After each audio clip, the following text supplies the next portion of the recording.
Բարև ձեզ, Ֆակտոր TV հյուրը լրագրողներ հանուն մարդու իրավունքների իրավապաշտպան կազմակերպության ղեկավար Ժաննա Ալեքսանյանն է, ողջույն Տիկին Ալեքսանյան, լրացել է պատերազմի հանգամանքներն ուսումնասիրող հանձնաժողովի գործունեության ժամկետը, ահա թե ինչ պատճառաբանությամբ ըստ էության, եթե շատ սեղմենք, Ալեն Սիմոնյան ազգային ժողովի նախագահը ըստ էության լիագումար նիստերի օրակարգ չի մտցնում զեկույցը պատերազմի վերաբերյալ, որ իրականացրել է Պաշտպանության եւ Անվտանգության հանձնաժողովը մի քանի տարի շարունակ եւ արդեն հայտնի է Անդրանիկ Քոչարյանի եւ Ալեն Սիմոնյանի այսպես հրապարակային բանավեճը այս թեմայով ո՞րն է ձեր գնահատականը Տիկին Ալեքսան։ Ես վստահ եմ, որ դա Ալեն Սիմոնյանը չի որոշում, ընդհանրապես այս երկրում մի մարդ է ինչ-որ որոշումներ ընդունում եւ ուղղակի քանի որ ազգային ժողովում պետք է հարցը քննարկվի, Ալեն Սիմոնյանն է պատասխանում։ Ես հասկանում եմ Անդրանիկ Քոչարյանին, դա հսկայական աշխատանք է այդ զեկույցը եւ մենք ունեցել ենք ի վերջո, ես հիմա կասեմ 5000, ես մյուս զոհերն եմ հաշվում, ջերմուկի եւ այլ միջադեպերի բան հետ միասին։ Պատերազմից հենց մոտ 3900 ինչքան 4000-ը մոտ այն ինչ որ մեզ հրապարակված Սեպտեմբերի 19-ից 23 այդ շրջանում էլի է։ Այդ շրջանում 13-ի զոհերը կան 240։ Այս բռնի տեղահանման շրջանին նկատի ունեմ։ Ուզում եմ ասեմ հասնում է 5000-ի այդ զոհերը։ Պարտավոր են հրապարակել, բայց դե իրենք նույնիսկ քառորյայինը չեն հրապարակել, ինչպես գիտեք, էլի ազգային ժողովում խնդիրներ կար, հասկանալի է, այն ժամանակ Արարատ Միրզոյանն էր։ Այդպիսով չհրապարակեցին, հիմա էլ բարձ է, որ չեն հրապարակի, երբ որ առաջին հերթին դա պետք է հանրությանը հասանելի լիներ, լավ, եթե ասում եք ինչ-որ գաղտնի բաներ կան, այդ գաղտնի բաները ամեն դեպքում, սա այս երկրի քաղաքականությունն է, մի մարդ է ամեն ինչ որոշում, բոլոր հարցերը, դա Նիկոլ Փաշինյանն է, որ ասում է կառավարությունը ես եմ ով կարող եմ դեմ խոսքով։ Բայց դու գիտեք, որ մենք պատերազմից հենց սկզբից ի վեր մենք հենց այդ զոհվածների շատ, չգիտեմ, գուցե մի 400 ընտանիք այցելել ենք այնքան զոհերից եւ ուղղակի եթե ես հիմա ինչքան որ հիշում եմ կասեմ, բայց եթե մենք վերհանենք, թե դրանք ասենք վերցնենք այն մեծածավալ, հա, օրինակ որ Հադրութում 12-ին հոկտեմբերի, երբ որ Հադրութը արդեն գրաված էր, բայց հրամանով ուղարկել են զինվորներին 73 զինվորի, ընդ որում դրանք հավաքական հավաքել էին այդ գունդը, ուղարկել են Հադրութ, որը գրաված էր եւ 73-ին այդտեղ սպանել են ադրբեջանցիները, երբ որ զինվորները տեսել են, որ օգնության բան են արել, որ օգնություն իրենց կա, ոչ մի օգնություն չի եկել ու իրենք բոլորը այնտեղ զոհվել են։ Մենք բավականաչափ մոտ 2 տասնյակ միայն այդ 73-ի ընտանիքներում ենք եղել եւ ես հիշում եմ, որ այնտեղ ծնողները խումբ էին կազմել եւ փնտրում էին այդ դիերը իրենց զավակների, մարմինները։ Պատերազմից հետո գնացել։ Այո, եւ իրենք են գտել, այո, դուրս բերել, ասենք ամիսներ անց, չգիտեմ, ամեն մեկը ոչ մի աջակցություն իրանք չեն ստացել այս իշխանություններից։ Եվ այդ գործով դատավարությունը ոչ մի ելք չունի, ինչև այսօր մենք հետևում ենք դատավարությանը, դա պետքա կառավարությունը ես եմ շարքիցը պատասխանի, որտեվ դատական բանն էլ չէ, ինքը որ դատավորը կարող է իմ դեմ խոսա, ասենք դա էլ է ասել։ Ձգձգումներ, շարունակ ձգձգումներ եւ այդպիսով մենք հիմա էլ չենք էլ հետևում, որտեվ ինչքան փորձում ենք բան անել դատարանում, այդ մեկ այդպիսի մեծ թվով մահվան դեպքերի եւ ոչ մի բացահայտում հրամանատարը օրինակ բաներ կալանավորված չէր էլի ինքը խափանման միջոցը իր ազատ ինքը դատարանում ներկայանում էր Էլի այդպիսի դեպքեր կան։ Շատ, Ջալալ Հարությունյանը դա Ջալալ Հարությունյանի հրամանն է։ 5.5 տարվա։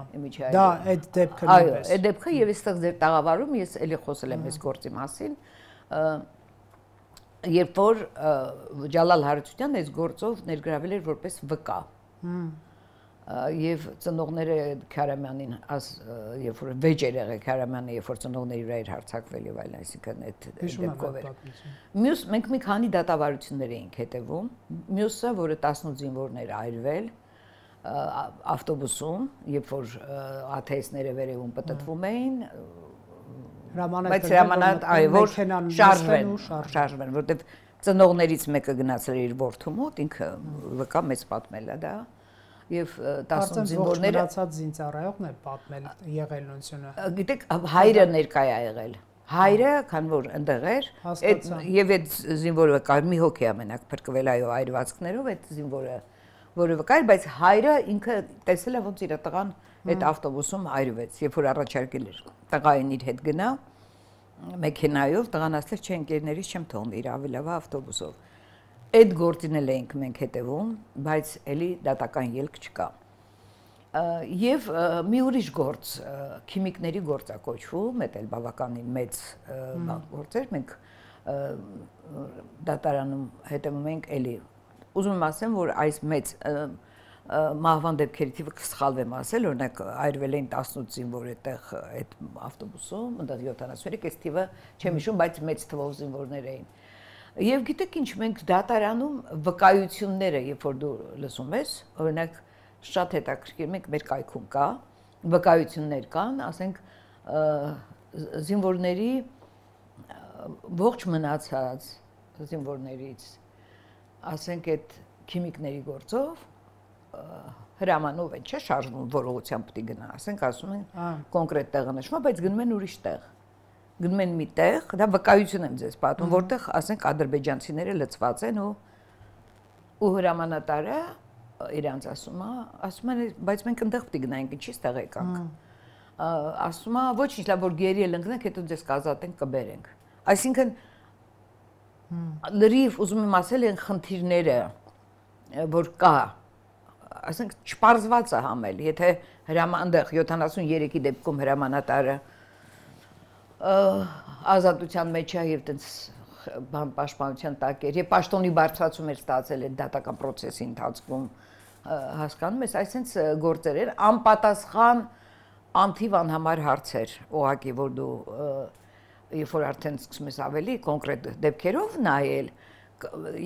եւ ինչու ենք մենք վերցնում, ասենք մի դեպքից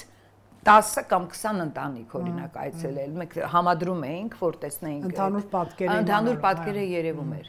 Հիմնականում հրամանատարներ չկային, հիմնականում զինծառայողները մենակ էին դիրքերում, հիմնականում մեծ մասամբ մենակ էին եւ հրաման որ նահանջեն կամ ինչ անեն բան չունեին ու զինվորները մինչև վերջին մարտը զոհվում էին համարյա։ Վերջերս կնեք նաև հայտներ որ Ջալալ Հարությունյանը դատապարտվել էր գիտենք որ Պաշտպանության բանակի նախկին հրամանատարն է 5.5 տարվա ազատազրկման խոսքը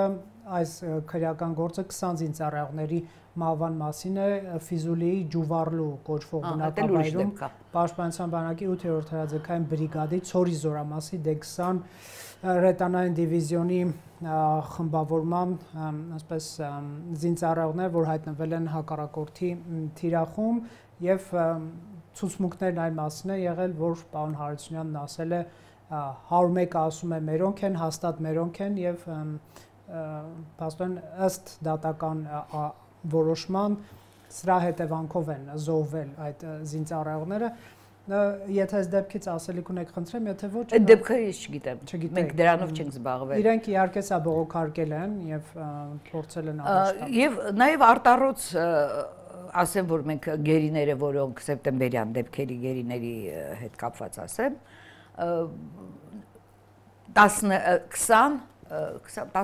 17 գերի հայտնել, բայց այդ զինվորները առանց հրամանատարի էին էլի, իրանք մոլորվել էին, իրանք առանց զենքի էին, իրանք հրաման այնտեղ, որ բարձրանան դիրքեր, հենց 13-ի գիշերը, երբ որ իրանք արդեն մոտ են, մեր մեկի մոտ զենք կար, մյուսի մոտ չկար։ Սեպտեմբերի 13-ի։ Այո, սեպտեմբերի 13-ի դեպքերն են, ես լավ հիշում եմ, որտեղ մենք դրանով վերջին շրջանում սկսեցինք զբաղվել, կայքում դրված է հենց այդ հիմնական։ Եվ այդ զինվորները հետ գալուց ընդդեղից իրանց ասեցին մի եկեք ստեղ ադրբեջանցիներն են ամբողջ ստեղ արդեն լցված, բայց իրանց ուղարկում էին այդ զինվորները այդ վիճակում։ Եվ իրանք երբ որ շրջանցում էին այդ ճանապարհը մոլորվեցին, բայց հայտնվեցին ծուղակում ադրբեջանցիների մոտ, որտեղ իրանց գերության մեջ հայտնվեցին հետո իրանք, բայց մի քանի օր առաջ ես մի հատ նյութ եմ տեղադրել այդ գերիներից մեկն է, որ էլի պատմում է, բայց ծանոթ է, բայց անունը որ չենք գրում, չեմ կարող ասել, շատ լավ տղաներ էին ուղղակի, շատ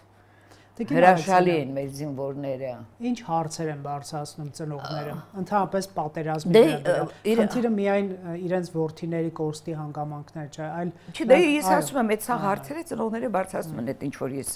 հիմա ասում եմ, այդ օրինակ այդ ծնողը ինչ պետք է անի, այդ որ որդին իր աչքի առաջ այրվել է, որ հրամանատարը հրամանատվե, որ նստեն գնան եւ կային այդ վկաները, բայց ասենք ուզում են պատասխանատու լինի։ Պատերազմի համար նրանք չեն հավատում շատ շատերը, որ այս պատերազմը այդ անկազմակերպ, այդ ահավոր վիճակը, որտեղ միտեղ, այսինքն պատասխանատուներին մեղադրում են այդ անկարգության այդ վիճակի զոհն են դարել իրենց տղաները։ Իրենք դրանում մեղադրում են իշխանություններին, որոնք պատերազմը այդ ոչ մի բան չեն արել իրենց տղաների կյանքը, մեկը, չգիտեմ, այս բաները չուներ, բրոնիժիլետները չուներ, զենքը չուներ, չգիտեմ, պամպուշտը, չգիտեմ, հազար բաներ կա։ Այո, եւ այդ հրամանները, օրինակ այդ 73-ը պատկերացնում եք ինչ վիճակում էին ու իրենք այդ հարցերը, բայց մի տեսակ հիմա որ այ ուզում եմ ասեմ այդ բազմաթիվ հարցերը որ կային եւ ոչ ոք այդ հարցերին չի պատասխանել։ Տեսեք, այս զեկույցի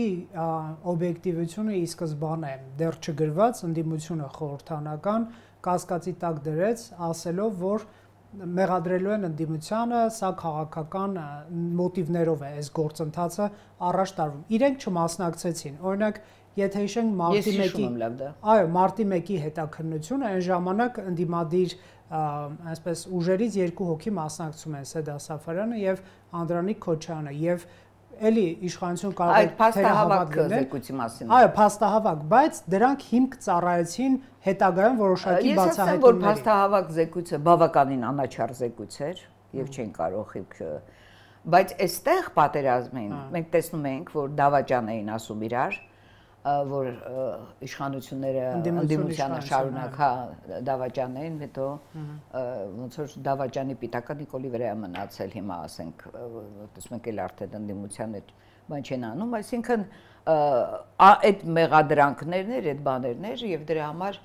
այսինքն ոչ մի կողմից չկար այն շահագրգռությունը իրոք պատրաստելու է զեկույցը ու տեսնելու թե ինչ էր տեղի ունեցել իրականում ինչու պատերազմը ունեցավ որ մեր տղաները տենց անձնազոհ տենց մինչև վերջին այս հրապարակումը որ դուք կարդաք թե այդ զինվորները ինչքան էին իրանք պատրաստ զոհվել իրոք տենց էր ու ինչ վերաբերմունք կա զոհվածների ընտանիքների նկատմամբ այդ գերիներին քրեական գործեր էին հարուցել, երբ որ նրանց վերադարձրեց Ադրբեջանը։ Մենք պայքարել ենք ամիսներ, որ այդ քրեական գործերը հետ գնան ու հետ գնացին։ Ամեն դեպքում այդ թերահավատությամբ հանդերձ Տիկին Ալեքսանյան։ Այս զեկույցի հրապարակումը ինչով է կարևոր, որովհետև այնտեղ լսվել են մասնակիցներ, հարցաքննվել են պաշտոնյաներ, կարող ենք, հա, ցանկացած ինֆորմացիա նկատմամբ կասկածամտության մտնել։ Գիտեք ինչ, այս քաղաքական կոնտեքստը շատ կարևոր է։ Չէ, հրապարակման կոնտեքստը, թե պատրաստման։ Ընդհանրապես զեկույցը։ Այդ զեկույցը բուն ինքը պետք է ունենար իր քաղաքական պատասխանատուները, ու մենք տեսնում ենք, որ պատերազմի սկզբից ավարտից ու մինչև հիմա ինչքան բաներ են փոխվել եւ ինչքան փոփոխական, այսինքն ինչքան ամենատարբեր բաներն է ասել կառավարությունը ես եմ այդ մարդը եւ ոչ մի վստահություն, ասինքն չկա թե ինչա տեղ դու չես կարող ինքը ամեն ինչը այնպես է խառնում այնպեսի ստեր ասում, այնպեսի տարբեր նույն բանի մասին կարծիքներ ասում, չեն վստահում իրան, ինչ է տեղի ունեցել։ Եվ գուցե այդ զեկույցը հենց իրոք ինչ-որ մի որոշակիություն ունի, որ չեն ուզում, որ հրապարակվի։ Նկատի ունեք վարչապետի ուղղությամբ որոշակիություն, չէ՞։ Չեմ կարող կոնկրետացնեմ դեպքեր, որոնքով էր պատերազմը, ով էր գերագույն գլխավոր հրամանատարը կամ զինվորական վերնախավը կամ չգիտեմ որ ուղղությամբ է գնում, պետքա մենք ծանոթանանք այդ զեկույցի հետ, որ հասկանանք գոնե պատկերացում կազմենք ինչա տեղի ունեցել։ Բայց հիմա որ իրենք պարտավոր էին այդ զոհերի ընտանիքների առջև հենց բացելու, բայց մենք նախ տեսնում ենք ոնց է հարգվում զինվորների հիշատակը, այդ զոհվածների, այսինքն գոյություն չունի հիշատակի, դուր չի գալի Փաշինյանին, որ զինվորները որ հայերը ողբերգություններ են սիրում, այսինքն ուղարկի պատերազմ սպանի, սպանվեն այդ տղաները, հետո ուրեմն ասի, որ ողբերգություն են հայերը սիրում, պետք է Կուսակցության համաժողովում ծնկեց Նիկոլ Փաշինյանը։ Դե ու դերասանություն, ասենք ո՞վ է պետք իր այդ ծնկեիչները, երբ որ իրական իր գործողությունները լրիվ ուրիշ բանի մասին են խոսում, եթե դուք 240 զոհերի մահվան օրը ֆեստիվալների եք մասնակցում, ֆեստիվալներ եք կազմակերպում։ Հիմա այդ ասենք ինքը, չգիտեմ, էլի ես ամաչում եմ իր փոխարեն, ասենք այդ որ ինքը ծնկի է գալիս։ Բայց քանի որ ինքը ամոթի զգացում, իսպար բացակայությունը ամոթի զգացման, կարա ծնկի էլ գլխի վրա էլ կանգնի եւ այլն, բայց ով է ընդունում կամ հավատում այն բաները, որ մեզ 18 թվից ասում էր խոնարհվում եմ ձեր առաջ, չգիտեմ ինչ եմ անում, այդ ինքն է գիտի, որ այդ այնքան ծիծաղելի է, չի հնչեցնում այլևս հիմա դա։ Ձեր կարծիքով, դե Քարորիայի զեկույցը հայտնի չդարձավ։ Այդ իր ծնկի գալին չա փոխում այդ զինվորների, այդ ընտանիքներին, երբ որ բռնության են ենթարկվում, քրեական գործեր, վարչական բաներ էին հարուցվել զինվորների այդ ծնողների նկատմամբ, որոնք բռնության էին ենթարկվել։ Դատարանում էր գործերը։ Բայց ծեծողները չեն պատժվում էլ։ Եռաբլուրի այդ դեպքը նկատի ունեք։ Դե ընդհանրապես վերաբերմունքը բացասական է։ Նսեմացնող, բազմաթիվ նսեմացնող տիկնոջից սկսած, բազմաթիվ նսեմացնող բաներ կային, այդ դասալիքներ, չգիտեմ ինչեր, որ մարդիկ կամ էլի Անդրանիկ Քոչյանը ոնց որ երեք ասում է 10000 գործեր կան բաներից հարուցված։ Այսինքն 10000 գործ չկա հարուցված։ Լավ, անցյալ տարի հարցում ենք արել, ինչ որ չեմ հիշում թիվը, 100 չէր անցնում ոնց որ։ Ինչ 10000-ի մասին է, ինչ դասալիքների մասին է խոսքը։ Միգուցե բոլոր դեպքերը։ Դե Զուգահեռ Ալիևի հետ կրկնում էին այդ 10000-ը, Աննա Հակոբյանը Ալիևը, հետո Նիկոլ Փաշինյանը Ալիևը, այսինքն ինչպես մինչև հիմա շարունակվում է տարբեր առիթներով։ Ձեր կարծիքով իշխանությունը կունենա մոտիվացիա հրապարակելու կամ չհրապարակելու Քարորիայի զեկույցը, որ քաղաքականապես իրենց կառավարման շրջանը ինչեր վերաբերում այլ Սերժ Սարգսյան չհրապարակվեց այդպես էլ Տիկին Ալեքսանյան, եթե լիագումար նիստերի օրակարգ չի մտնում, այլ կարող է փակ քննարկում ալինելու։ Փակ քննարկում, հա։ Այսինքն հանրությունը փաստորեն մնալու է անտեղյակության մեջ էլի։ Եվ ինչ որ մի падգամավոր դուրս է գալու եւ ասելու է ես կարդացել եմ այդ զեկույցը, օրինակ էլի, շատ այսպես հիպոթետիկ, վարչապետը մեղավոր չի, հավատացեք ինձ, ես կարդացել, բայց մենք կուզենայինք, մենք հանրությունը, չէ, ընթերցեր եւ որոշակի փաստերի, այսպես եզրահանգումներ։ Ինչ նշանակում վարչապետը մեղավոր չի։ Թե սա շատ հիպոթետիկ բան է ասում, որ չեմ պատրաստվում մենք կարիք ունենք մեղադրանքների փաստերի, ոչ թե մեկնաբանությունների։ Վարչապետը պատասխանատուն է։ Ոնց է ասենք Քոչարյանը մարտի 1-ի դեպքերի համար պատասխանատուն։ Էլ որ ասում են ինքը չի սպանել եւ դա կապ չունի ինքն է պատասխանատուն։ Ու մենք պետք է իմանանք ի վերջո այդ զեկույցը ինչի մասին է։ Որ մենք առաջ գնանք։ Բայց իհարկե մենք առաջ գնալ չենք գնում առաջ եւ չգիտեմ, ես ոչ մի հույս չեմ ունեցել, որ կարող այդ զեկույցը հրապարակվի։ Բայց ամեն դեպքում կատարվել է այդ աշխատանքը։ Անդրանիկ Քոչարյանը կուզենար, որ իր աշխատանքը հրապարակվեր։ Ինքը ճեպազորությունը մի թեթև նայեցի։ Դա աշխատանքը ու դա կարևոր է հանրության համար, շատ կարևոր է։ Դա գոնե ինչ որ մաս հրապարակեք, այսինքն ոչ մի մաս չեն կարող հրապարակել։ Նշանակում է բաներ կան, որ չուզենալով էլ միևնույնն է իրենց ուղղությամբ է գնալու։ Ով է մերժում հրապարակում իշխանությունը, ինքնապատասխանատու եւ արդեն կասկածելի է, ինչ չեք ուզում հրապարակել։ Կարծում եք թաքցնելու բաներ կան։ Ես իհարկե, այսինքն եթե չեն հրապարակում, ինչ մտածեմ ուրիշ։ Ով է պատասխանատուն։ Արձանագրում է արդյոք այդ զեկույցը։ Երբ որ Անդրանիկ Քոչարյանը ասում է մենք, ինչ է նշանակում այդ մենքը։ Ամենակարևոր հարցը դա է։ Ինչու հնարավոր եղավ այդ զոհերի անթիվ անհամար զոհերը։ Եվ ես ուղղակի շատ շեղված եմ էլի այդ զինծառայողների բաներով, եւ հետո ես քաղաքական գործիչ չեմ, որ կարողանամ այդ քաղաքական, ես վստահ չեմ, որ կարողանամ այդպես հասկանում եմ այդ ամեն ինչը ու տեսնում եք ամենատարբեր բաները, որ ասել է Նիկոլ Փաշինյանը պատերազմի ավարտից հետո, այս տարիների ընթացքում, 5 տարիների ընթացքում։ Տիկին Ալեքսանյան, դուք այն իրավապաշտպանից եք, որ մարտի 1-ի իրադարձությունների ժամանակ փաստահավաք առաքելությամբ եք զբաղվել։ Մարդու իրավունքների եվրոպական դատարանի որոշումը գիտեք, երբ որ ըստ էության փաստվել է զոհերի իրավահաջորդների բողոքը հիմք ընդունելով, այո, որ խախտվել է մարդկանց կյանքի իրավունքը, սպանվել են անհամաչափ միջոցներից եւ այլն։ Ձեր կարծիքով սա ինչ շարունակություն պետք է ունենա կամ կարող է ունենալ հայաստանյան, այսպես իրավապահ համակարգում քննվող գործերի շրջանակում։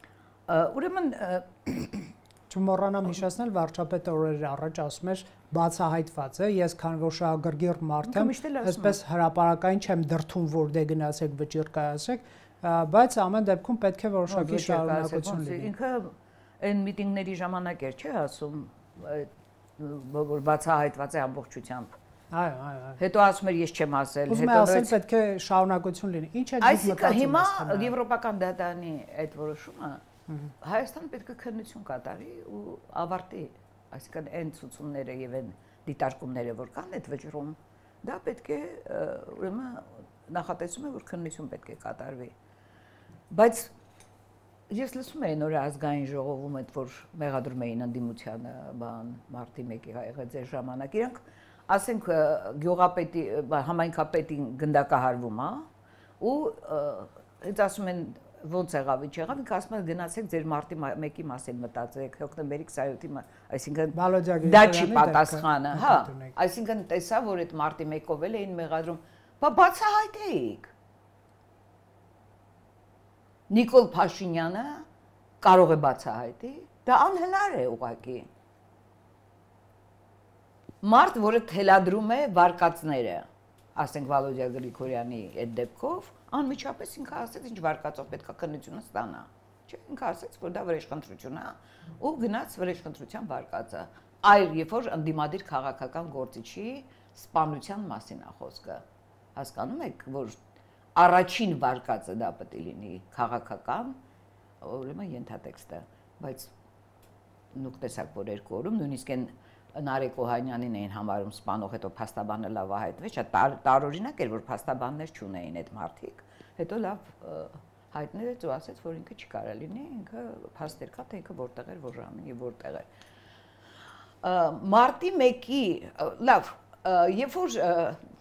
այդ ոչ բարով հեղափոխությունը որ տեղի ունեցավ,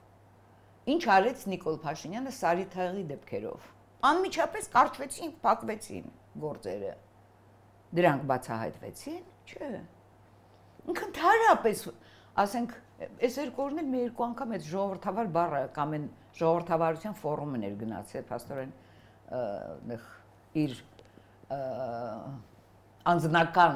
քաղաքասարակություն ունի, չէ, իր անձնական քաղաքասարակության ժողովրդավարության բանա տալի, այսպես ասած, ճանապարհ, եւ որ ինքը հետ ժողովրդավարն է, բայց մենք տեսենք ինքը ինչ է անում, ասենք հիմա ինքը պարզ է ինքը ինչ է անում, որ ասենք, չգիտեմ, մի հատ բռնապետի կա, էլի։ Բայց մարտի 1-ի գործով ինքը չէր ուզենա, որ արդյունք լինի Տիկին Ալեքսանյան։ Չի ուզում։ Բայց ինչ արեցին։ Ինչ արեցին, երբ որ բացել էին քննում էին։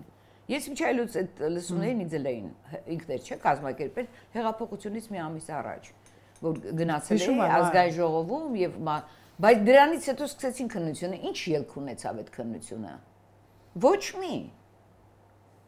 Դե նույնիսկ հրաժարվում էր, որ ինքը ասել է, որ պիտի բացահայտվի։ Բայց բարկաստո որ տեխնիկական հնարավորությունը տվել են։ Այսինքն ինչ ելք է ինքը ուզում։ Թող քննություն կատարեն, որ ուզում է։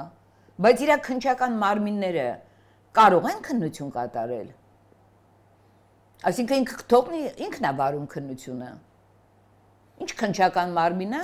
գլխավոր դատախազը գալիս կանգնում ազգային ժողովում, ստում է։ Ծայրից ծայր ստում է։ Ինչ թեմայով։ Բագրատ Սրբազանի գործով։ Ես հետևում եմ այդ դատավարություններին։ Այդ ձայնագրությունները, որ իրենք շահարկում էին եւ քաղաքական, այսպես ասած, բուրըն, ուրեմն ասենց էմոցիաների մեջ, որ տեղի է ունեցել ահաբեկչություն, եղել վերջացել, ավարտվել, եղել է, էլի արդեն։ Ու ստիպում են, որ դու էլ տենց մտածես։ Ով էր ստատուսներ գրում եւ ուղղորդում քաղաքական, ասենք, ուղղորդում էր անում, երբ որ չէր տեսնում հազիվ, որ այդ իրավական մասը որտեղ է, ինչ տեսնես։ Ինչն է։ Իրենք ուրեմն ամբողջ իրանց թիմ կոչվածով խոսում էին ահաբեկչության նախապատրաստման կատարման մասին, երբ որ հիմա փաստաբանները փաստորեն չեն կարող խոսել, ստորագրություն են տվել նախաքննության գաղտնիության մասին։ Իրանց համար նախաքննության գաղտնիություն գոյություն չունի։ Իսկ երբ որ հրապարակվեց ամբողջական ձայնագրությունը, թե պարզ էր, որ այնտեղ այդ հիմա երեք դատարանում ներկայացնում էին, որ չկա այդ ամեն ինչ այդ ձայնագրության մեջ, որ մոնտաժված է, կպցրած է, բերվա։ Հիմա ասենք ինչ։ Ու դատարանը մեղադրողները չեն ընդունում, բայց դատարանը քննության առարկա չդարձրեց, ասեց ընթացքում հիմա այս պահին չեն կվանանում։ Այսինքն բացահայտ է դա, ասենք դուք էլ կարող եք կարդալ, տեսնել, որ չկա, ես էլ կարդացի եւ տեսա, որ չկա։ Այսինքն նայեցի։ Այսինքն դա ինչ է։ Արդյոք գլխավոր դատախազը պատասխանատու չի իր այդ ստի համար։ Թող գար հիմա էլ ասեր, բայց ինչ էին անում։ Հանրության մոտ նախնական տրամադրություն են ստեղծում այդ մարդկանց։ Հիմա ես ինչ մտածեմ այդ մեղադրանքի մասին։ Ինչ մտածեմ, որ դա կարող է օբյեկտիվ քննություն լինի, որը Նիկոլ Փաշինյանի գլխավորությամբ sense ոգևորված առաջ էին տանում ահաբեկչության նախապատրաստություն ու հիմա դատարանում տենց գնալու է այդ գործը։ Կեղծ ոչ մի ապացույց։ Կեղծ ապացույցներով համենայն դեպս այդ մնացած բաներն էլ չեն տանում դրան, որ դատարանում հրապարակվում է քրեական գործի նյութերը։ Ոչ մեկ իրենից մոգոնած բաներ չի կարող այնտեղ ասել։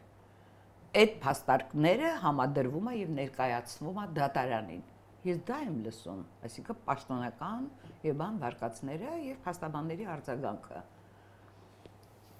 Եվ հիմա ինչ, ասենք, ընկեր դեմոկրատ, այսինքն այդ անամոթաբար այս հանրության առաջ, որ այդ մարդիկ անմեղ տեղը դատվում են, որ կալանքի տակ են, եւ կին կա նրանց մեջ, եւ գիտեք, այդ օնկոլոգիայով տղան, որ դատարանը մի կերպ ուրեմն տնային կալանքի տարավ, բանի տակ էր, որ վիճակը շատ վատ էր, այսինքն օրհասական վիճակ էր։ Ու դատախազությունը նորից պահանջում էր, որ կալանավորեն։ Եվ այդ Աննա Վարդապետյանը կարծում է, որ այդ դաժանությունը, որ անում են մարդու նկատմամբ, դա ամրացնում է իր մեղադրանքը, որը արդեն սուտ է դուրս եկել, հասկանում եք, այդ ձայնագրություններով։ Այդ չեմ ասում, ասենք Միքայել Սրբազանի գործը, ասենք մարդը, ես նախ լսել էի ու ես իմ մոտ այդ ձևի տպավորություն։ Մեղավոր ճանաչվեց, չէ՞ դա տանի կողմից։ Հա, դա խայտառակություն է։ Ես դա խոսքի ազատության բանով եմ դիտարկում այդ գործը։ Մարդը հարցազրույց է տվել, լավ, մենք ստեղել ենք խոսել, ես չեմ ուզում, բայց իր հարցազրույցից հետո դա պետք է հետևանք առաջացնի։ Հասկանում եք, ասենք մի հոգի գնացել է, ասել է ես եկել եմ բռնազավթեմ, չգիտեմ։ Այսինքն ժամանակը այդ 1 տարին ցույց է տվել, հաստատել, հա, որ որևէ հետևանք չի առաջացրել։ Մենք էլ հիմա չենք տեսնում ինչեր են գրում ու խոսում։ Լավ, Դանիել Իոնեսյանը, այսինքն մարդիկ չեն ընկալել դա որպես կոչ, դա շատ կարևոր է։ Դանիել Իոնեսյանը ընկալել է որպես կոչ, դիմել է դատախազություն, ասել են, չէ, այստեղ հանցակազմ չկա։ Ինչ է փոխվել հիմա։ Ինչ է տեղի ունեցել, որ իր եկեղեցու դեմ արշավի շրջանակներում գոնե Միքայել շատ բարձր գնահատականներ ունեմ, Միքայել Սրբազանի հեղինակություն, բացարձակ, շատ, չգիտեմ, հայրենասեր, որ հայրենասիրությունը հիմա հանվել է, չէ, անգամ կրթության նախարարը բացատրում է, որ դա փուչ հասկացություն է հայրենասիրությունը, ասենք, երկրի մասին, մի խոսքով, այսինքն հեղինակությունները, եւ դա է դատական համակարգը, ու հիմա մենք պետք է ինչին հավատանք։ Ենթադրությանը, որ կարող է Միքայել Սրբազանի կոչով հազարավոր մարդիկ, դու էլ կարող ես վաղը վերցնես մեկին սպանես։ Ես կարող եմ այդ ենթադրությամբ առաջնորդվել։ Եվ մենակ չէ, եթե ավելացնել բան ունեք։ Հա, ես ուղղակի շատ եմ ցավում, էլի եմ ասում, քննչական մարմիններից մենք խոսեցինք ու դատական համակարգը ինչ վիճակում է։ Մարտի 1-ի դեպքերից հետո էր դատական համակարգը փլուզված, բայց ես որ նայում եմ այն ժամանակ մեր հասարակությունը ինչ վիճակում էր, հասկանում եք, ոնց, ասենք, այս անպայման ուզում եմ ասեմ, երբեք ոչ մի ժամանակ չի եղել, որ քաղաքասարակությունը անմեղ մարդկանց մեղադրի։ Քաղաքասարակության ներկայացուցիչները սա Հայաստանում աննախադեպ բան է, ես ինձ նայում եմ ու ես ապշում եմ, ոնց կարող եք դուք ասել, որ եւ մարդիկ հենց Միքայել Սրբազանի համար գրում են, սա պետք է իրավական հետևանք են, որ հաճոյանան, դու ով ես, քննություն է ընթանում, թող որոշեն, տեսանք հիմա ոնց է որոշում դատավորը, ինչ ապօրինություններ է անում, ոնց է անտեսում հարցերը եւ լուծում իր ձևով, բայց որ նախնական կարծիք են հայտնում, խախտելով անմեղության կանխավարկածը, որ սա իրավական հետևանք, Դանիել Իոնեսյանը գնահատում է, ինքը ընդունեց իմիջիայլոց ձայնագրությունների ապօրինությունը, Դանիելը գրառում էր արել, բայց ասում է ուրիշ ապացույցներ կան, դու ինչ գիտես։ Կարծեմ քննչական կոմիտեի նախագահն էր նման հայտարարություն է անում։ Չէ, Դանիելը ինքը գրել էր, երբ որ այդ բարձրացած ձայնագրությունների կեղծ լինելը, հասկանում եք, այդ մոնտաժների։ Եվ դա ամենացնցողն է քաղաքասարակության պահվածքը, այս ամեն ինչի, այս անարդարություններին դա միշտ եղել է արձագանք բոլոր ժամանակներում։ Հասկանում եք, օրինակ ես որ մարտի 1-ի դեպքերը հիշում եմ, թե ինչ ձևով ենք մենք աշխատում, ինչ ձևով, ես որ հիշում եմ փաստաբաններին, այդ ոնց էին լացում, փաստաբանները ինչ վիճակում էին, բայց այդ մարդկային բանը դեռ կար, հիմա մարդկային մթնոլորտը իսպառ բացակայում է Հայաստանում։ Ոչ մի անբարո մթնոլորտ, անամոթ, ով ինչ ուզում է, դուրս է տալիս, խոսում է եւ մարդը գոյություն չունի մարդը, որ անմեղ մարդկանց տարել եք, ասենք ինչի համար եք տարել, նստացրել։ Նույն տվյալներով, օրինակ այնտեղ փաստաբանը ասում է, որ ձեր քրեական գործունեություններով, ժամանակագրությունով չի եղել այդ մարդը այդտեղ դեմ ատալի, ոչ մի բան։